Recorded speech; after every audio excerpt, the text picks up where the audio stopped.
Oke, kita lanjut lagi nih pembahasan mendalam kita. Kali ini kita fokus ke bab 3 dari materi yang Anda siapkan, soal mastery learning. Betul, pembelajaran berbasis penguasaan. Iya, itu. Tapi kita kerucutkan ya, khusus buat jenjang K8 atau kalau di kita SD sampai SMP lah ya. Siap. Nah, misi kita kali ini nih, pengen banget ngulik gimana sih. Ada beberapa sekolah dasar sama menengah yang benar-benar berani merombak total cara belajar mereka. Radikal ya, bisa dibilang. Iya, radikal. Jadi bukan lagi soal, berapa lama anak duduk di kelas, atau seberapa banyak fakta yang bisa mereka hafal gitu kan. Tapi fokusnya itu geser ke penguasaan keterampilan yang mendalam sama pengembangan karakter. Kedengarannya sih ideal banget ya. Tapi gimana persisnya model ini jalan? Itu yang mau kita bedah bareng. Berani beda, mereka coba bangun fondasi buat belajar seumur hidup itu dari kecil banget. Dari dini. Iya, kita akan lihat gimana sih mereka mendefinisikan penguasaan itu sendiri, dan yang penting juga, gimana mereka dukung tiap anak biar bisa mencapai penguasaan itu sesuai kecepatannya masing-masing. Ini kuncinya. Oke, sesuai kecepatan masing-masing. Sip. Mulai dari mana nih kita? Kita terbang dulu ke San Francisco, ada namanya Red Bridge School. Ini sekolah swasta, kecil aja, buat level K8. Oke, Red Bridge. Uniknya gini, mereka nggak punya guru kayak biasa kita kenal, sebutannya pemandu belajar. Pemandu belajar? Dan fokusnya bukan ke mata pelajaran yang tradisional gitu ya, tapi ke 5 keterampilan inti. Ada komunikasi, komputasi, ya berhitung lah ya, terus berpikir kritis, studi dunia, sama observasi. 5 ya? Komunikasi, komputasi, kritis, dunia, observasi. Oke, ngajarinnya gimana tuh? Nah, ngajarinnya lewat penerapan langsung, jadi bukan teori melulu. Seringnya malah kolaborasi, kerja bareng antar siswa. Nah, ini bagian yang bikin saya, kaget sekaligus penasaran. Katanya nggak ada tingkatan kelas berdasarkan umur. Betul sekali. Jadi mereka pakainya apa tadi? Tingkat otonomi. Maksudnya gimana tuh? Jadi tingkat otonomi itu ukurannya seberapa jauh si anak bisa ngelola pembelajarannya sendiri. Oh, mandiri gitu ya? Iya, kayak misalnya netapin tujuan belajar sendiri, ngatur waktunya, bisa fokus apa enggak, inisiatifnya gimana, terus kemampuan kerjasamanya. Berarti kalau gitu bisa banget dong anak umur 5 tahun belajar bareng sama anak umur 7 tahun misalnya, karena tingkat otonominya sama. Persis, bisa banget kejadian kayak gitu. Wah, ini beda banget ya sama sekolah kita umumnya yang kaku banget sama umur. Tapi, maaf nih, kepikiran aja. Apa nggak jadi kaos gitu ya kalau dicampur gitu? Tanpa struktur kelas umur yang jelas, gimana pemandu belajar ini ngejaganya? Pertanyaan bagus itu. Justru disitulah peran si pemandu belajar jadi krusial, plus struktur pendukungnya. Mereka nggak lepas tangan gitu aja. Oh, ada sistemnya ya? Ada, jadi tiap minggu itu ada sesi pembinaan 1-lawan-1 antara pemandu sama pembelajar. Itu sebutan buat siswanya di sana. Pembelajar, oke. Nah, di sesi inilah progresnya dipantau, kalau ada tantangan dibahas bareng, terus tujuan baru juga ditetapkan bareng. Jadi walaupun fleksibel umurnya, arahnya tetap jelas. Jadi ada check-in rutin. Iya, dan yang menarik lagi, nggak ada nilai angka atau rapor kayak kita dulu. Serius? Terus gimana ngukur kemajuannya? Nah, justru si anak sendiri yang berinisiatif. Kalau dia ngerasa udah siap, dia bilang, kayaknya aku siap nih naik ke tingkat otonomi berikutnya. Terus dia harus nunjukin bukti. Bukti? Bukti apa? Bukti kemajuannya lewat portofolio yang dia kumpulin, bisa hasil karya, refleksi, macem-macem. Intinya, semua ini tujuannya buat bangun agensi. Agensi. Istilah ini penting kayaknya ya. Banget. Agensi itu kemampuan siswa buat menetapkan tujuan yang bermakna buat dirinya sendiri, plus dia punya kemauan dan keterampilan buat mencapai tujuan itu. Ini inti pengembangan diri mereka di Red Bridge. Oke, jadi portofolio sebagai bukti nyata bukan sekedar angka di rapor ya. Terus tadi disebut juga ada sistem kredit penguasaan. Itu beda lagi? Iya, ini nyambung sebetulnya.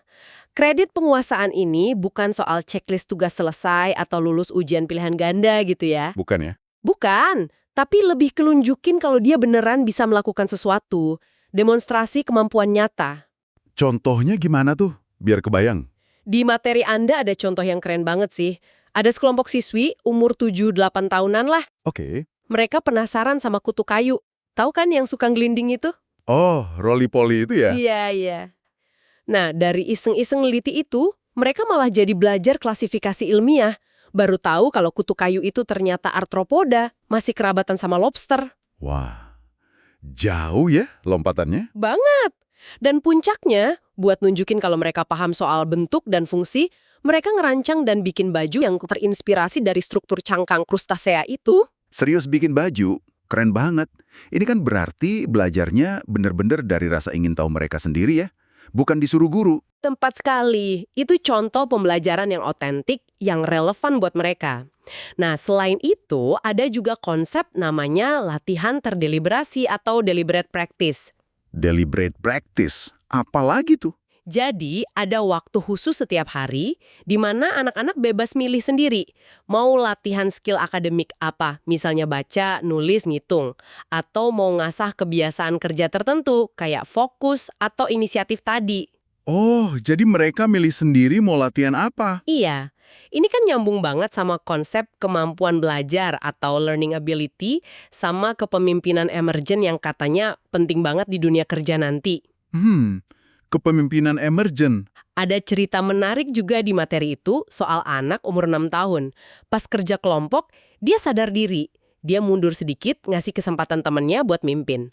Usia 6 tahun udah bisa gitu. Luar biasa. Iya, itu kan kesadaran sosial yang udah tinggi ya buat anak seusia itu. Kadang kita yang dewasa aja susah loh kayak gitu. Betul, betul. Ini rasanya kontras banget ya sama model sekolah yang sering kita dengar. Yang tanpa kompromi atau no excuses itu. Kayak KIP atau Success Academy. Ah iya, model-model itu ya. Di materi ini kan disebut kalau model itu sering dikritik karena terlalu kaku soal disiplin. Terus banyak pakai motivasi dari luar. Motivasi ekstrinsik. Kayak sistem poin, hukuman gitu ya. Iya, contohnya metode SLANT itu kan duduk tegak, dengar, tanya jawab, angguk, ikuti pembicara. Nah, yang menarik, data KIP tahun 2019 yang ada di catatan Anda itu nunjukin tingkat kelulusan kuliah mereka 34% ya. Iya, sekitar itu. Itu kan justru di bawah rata-rata nasional Amerika waktu itu, yang di atas 40%. Jadi bikin mikir juga ya. Apa model yang super kaku, gitu, beneran nyiapin anak buat sukses jangka panjang di dunia yang makin kompleks ini? Pertanyaan penting itu. Atau jangan-jangan fokus ke agensi internal, ke kemandirian, kayak di Redbridge ini, justru lebih sustainable ya, buat Anda sebagai pembelajar seumur hidup nantinya. Bisa jadi, bisa jadi. Nah, kalau tadi Redbridge fokusnya ke agensi individu ya, kita geser yuk sekarang ke Hawaii. Hawaii? Oke, ada apa di sana? Ada sekolah namanya Malama Honua. Ini sekolah charter publik, jadi didanai pemerintah tapi punya otonomi lebih. Malama Honua. Oke, filosofinya apa nih? Pusat filosofi mereka itu konsep Hawaii namanya Kuleana. Kuleana. Apa artinya tuh? Balik antara tanggung jawab dan hak seseorang. Ada unsur kehormatan di situ, hak istimewa, akuntabilitas, peran kita di komunitas. Kompleks ya. Iya, dan konsep Kuleana ini diajarkan buat tumbuh bareng kedewasaan si anak. Jadi kayak semacam kompas etis gitu dalam proses belajar mereka. Kuleana. Menarik banget. Saya suka nih cara mereka mencoba menanamkan pikiran seorang navigator. Ah iya, metafora yang kuat ya. Bukan cuma metafora kayaknya, tapi beneran diwujudkan. Mereka gabungin nilai-nilai komunitas kayak peduli, melindungi, melestarikan alam dengan kompetensi spesifik. Betul, kompetensi penguasaan kayak kesadaran lingkungan, terus komunikasi dan kolaborasi, wawasan global, tanggung jawab sebagai warga negara, pemecahan masalah etis, plus yang penting juga identitas budaya yang kuat. Ini bukan sekedar nilai-nilai yang ditempel di dinding kelas ya berarti? Jauh dari itu. Ini jadi nafas pembelajarannya sehari-hari. Oke. Terus gimana hubungannya sama akademik? Nah, di sini uniknya. Pengetahuan akademik kayak sains, matematika, sejarah, itu bukan tujuan akhir, tapi jadi alat. Alat buat apa? Alat buat bertindak di dunia nyata. Buat mecahin masalah beneran yang ada di sekitar mereka. Jadi lingkungan sekitar mereka, pulau itu sendiri, itu yang jadi kelasnya. Pulau sebagai kelas, keren. Iya. Mereka bisa investigasi satu topik itu jangka panjang, bisa 1 trimester, bahkan lebih. Contohnya nih, anak-anak TK 1 tahun penuh mereka belajar soal ekosistem terumbu karang. Setahun? Wow. Iya, Mereka ngamatin langsung, nanya-nanya, cari solusi bareng, terus dihubungin sama cerita-cerita pribadi mereka atau cerita rakyat, budaya lokal gitu. Belajarnya jadi kontekstual banget, sangat relevan buat hidup mereka di sana. Pasti nancep banget ya kalau gitu belajarnya. Terus ada pertanyaan kunci juga ya. Why wow? Betul, siapa saya? Itu terus diulang buat nguatin identitas mereka. Dan metode utamanya pakai pembelajaran berbasis proyek atau PBL ya. Iya, PBL yang otentik tapinya. Materi Anda ini bagus loh, ngasih penekanan soal bedanya PBL yang beneran bagus, yang mendalam, relevan, digerakkan sama minat siswa, sama PBL yang cuma sekedar, ngerjain LKS, terus disuruh bikin diorama, tapi anaknya nggak bener-bener paham esensinya. Ah, iya. Sering kejadian tuh yang kedua. Jadi penting ya bedain PBL yang beneran sama yang abal-abal. Penting banget. Nah, di Malam Mohon Nua ini, mereka juga punya proyek puncak atau capstone namanya. Itu di kelas 5 sama kelas 8. Capstone, proyek akhir gitu ya. Semacam itu, tapi buat eksplorasi yang lebih mendalam lagi. Ada contoh keren banget di materi itu. Proyek capstone anak kelas 8 di sebuah tambak ikan tradisional Hawaii, namanya Loko'ia. Oh ya? Ngapain mereka di sana? Jadi, mereka dimentori sama seorang tetua lokal, tokoh masyarakat gitu, dipanggilnya Uncle Kanaloa. Tugas mereka ngatasin masalah nyata di tambak itu. Masalah apa misalnya? Kayak adanya ikan invasif yang rusak ekosistem asli, terus ada hutan bakau liar yang tumbuh nggak terkendali nutupin area tambak. Wah, masalah real ya. Banget. Sampai ada kutipan refleksi dari salah satu siswa, namanya Kamalii Okekai Akiona. Dia cerita gimana pengalaman itu bikin dia merasa terhubung sama leluhurnya, sama sejarah tempat itu, dan jadi merasa punya tanggung jawab buat ngejaga lingkungannya. Dalam banget kan maknanya buat dia? Dalam banget. Itu belajar yang gak bakal dilupa seumur hidup kayaknya. Terus ritual transisinya juga katanya unik ya? Oh iya, ini juga luar biasa. Di akhir kelas 5 bukan sekedar perpisahan biasa. Mereka harus melakukan pertahanan portofolio. Pertahanan portofolio? Kayak sidang skripsi dong. Mirip. Tapi ini di depan umum. Mereka harus presentasi soal perjalanan belajar mereka, penguasaan apa aja yang udah mereka capai selama 6 tahun di sana. Wah, di depan orang banyak. Gila, keren sekaligus deg-degan pasti ya? Pastinya. Tapi kan jauh lebih bermakna ya daripada sekedar upacara wisuda pakai toga terus salaman. Jauh banget sih. Terus kalau berhasil pertahanan itu? Kalau berhasil, mereka lanjut ke jenjang berikutnya, kelas 6. Dan salah satu puncak pengalaman belajar di sana nanti adalah belajar berlayar di laut lepas. Serius? Berlayar? Angin. Astaga, kebayang nggak sih pengalaman belajar yang sekaya itu? Benar-benar beda dari yang pernah kita alami ya. Transformasional banget pasti. Pastinya. Nah, kita masih di pulau yang sama nih, di Oahu, Hawaii.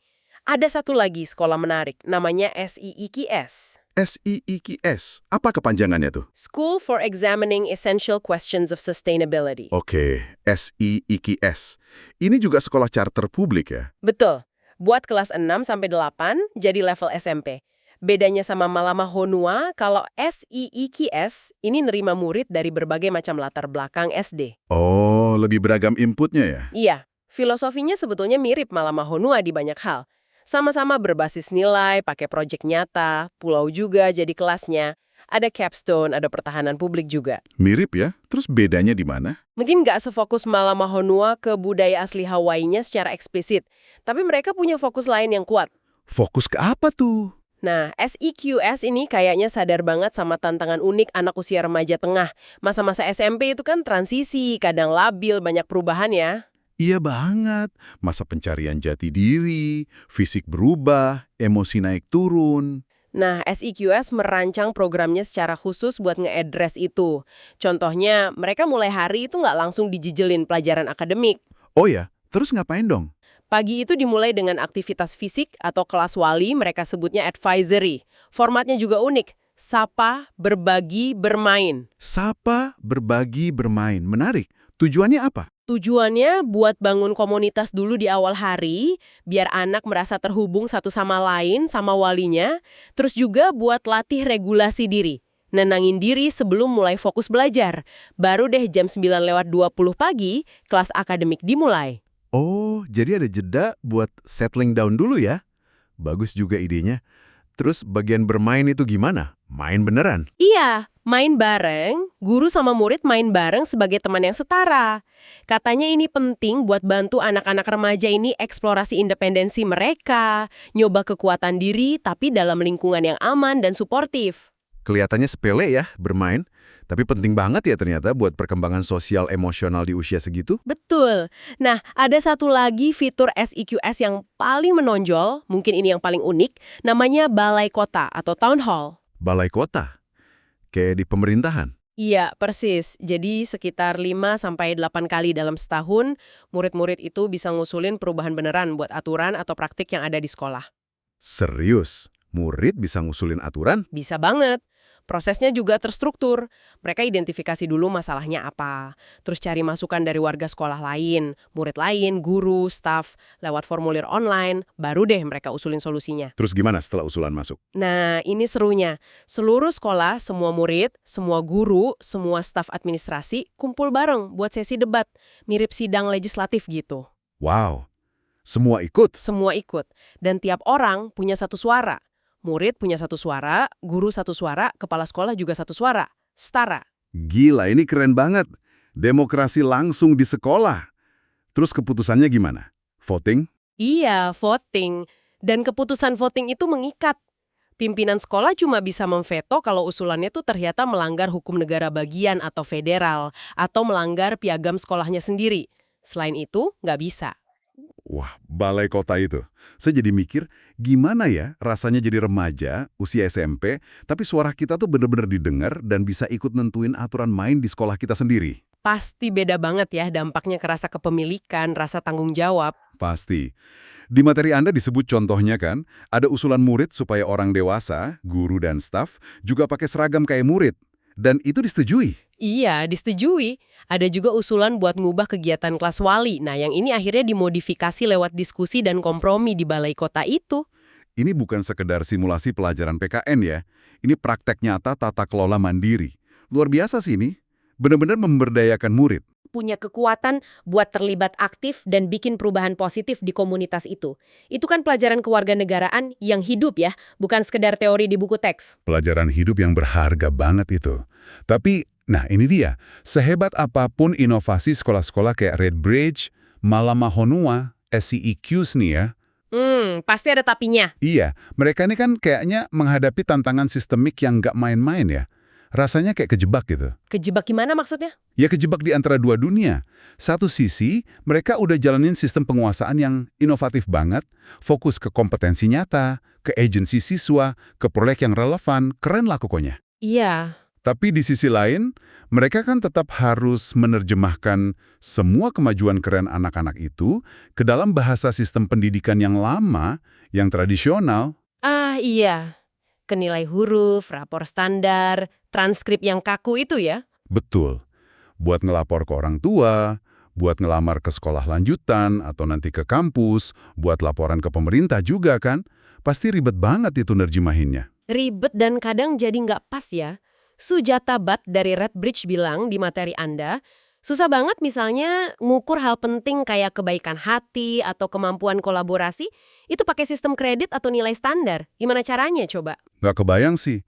Dan ini jadi pertanyaan besar kan akhirnya.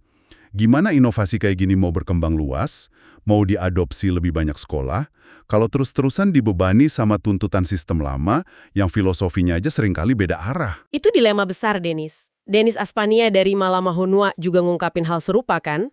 Dia jujur bilang sekolahnya ngerasa perlu juga ngajarin anak-anak cara main sesuai aturan sistem lama. Maksudnya? Ya misalnya tetap nyiapin anak buat ngadepin tes standar nasional gitu. Bukan karena mereka percaya tes itu ukuran terbaik, tapi supaya anak-anak mereka nggak dirugikan nanti pas mau lanjut sekolah atau kuliah.